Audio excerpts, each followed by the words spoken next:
સુરેન્દ્રનગર, વઢવાણ, દુધરેજ સહિત મહાનગરપાલિકા વિસ્તારમાં રખડતા ઢોરનો ત્રાસ હવે માથાનો દુખાવો બન્યો છે। રસ્તાની વચ્ચે અડીંગો જમાવી બેસતા પશુઓને કારણે કાયમી ટ્રાફિક જામ થાય છે અને રખડતા આખલાઓ લોકો પર હુમલો કરે છે। સમગ્ર ગુજરાતની જેમ સુરેન્દ્રનગરમાં પણ દરેક મુખ્ય માર્ગો પર રખડતા ઢોર અને આખલાઓનો કાયમી અખાડો જોવા મળે છે। ટાવર રોડ અને 80 ફૂટ રોડ જેવા મેઇન રોડ પર આખલાઓ રોજ યુદ્ધે ચડતા અનેક લોકોને ઈજા પહોંચાડી છે।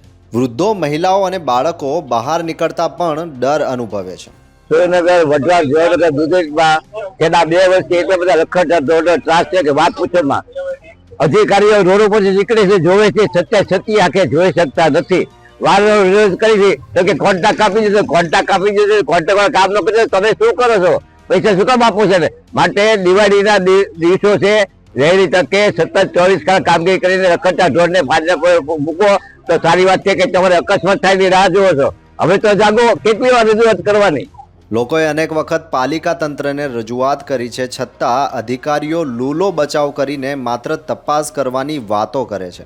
મહાનગરપાલિકા જ્યારથી અસ્તિત્વમાં આવી છે ત્યારથી આજ દિન સુધી મને કહેતા આનંદ થાય છે કે સુરેન્દ્રનગર મહાનગરપાલિકાના કમિશનર શ્રી ડૉક્ટર નવનાથ ગવાણે સાહેબના માર્ગદર્શન મુજબ શહેરીજનોને રખડતા ઢોરથી કોઈ મુશ્કેલી ન નડે, કોઈ તકલીફ ન પડે, તેને ધ્યાને રાખીને 1/1/2025થી 30/9/2025 સુધીમાં મહાનગરપાલિકા દ્વારા 1200થી 1250 રખડતા પશુને પકડીને મહાનગરપાલિકાના ઢોરવાડામાં મૂકવામાં આવ્યા છે।